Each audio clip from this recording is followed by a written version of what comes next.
Ako uhasiť oheň jednoducho? Ukážem vám jeden trik.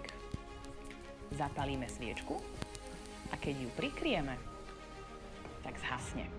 Viete prečo? Lebo sme ju udusili.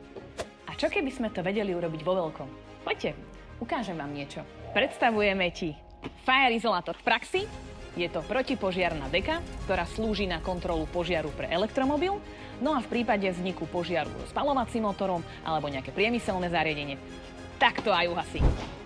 Táto deka odoláva teplotám až 1600 stupňov, zabraňuje šíreniu požiaru a dymu. A viete, prečo by ju mal mať každý doma alebo vo firme? Ochraňuje majetok a život, vieme ju použiť 6 až 8 krát a jednoduchá na použitie. Je dostupná v rôznych veľkostiach podľa vašich potrieb. Či už pre auto, motorky a skutre, alebo priemyselné zariadenia. V Trimone sa usilujeme o to, aby ľudia mohli urobiť maximum, keď ide o sekundy. Objednajte si ju teraz a chráňte v živote to najdôležitejšie.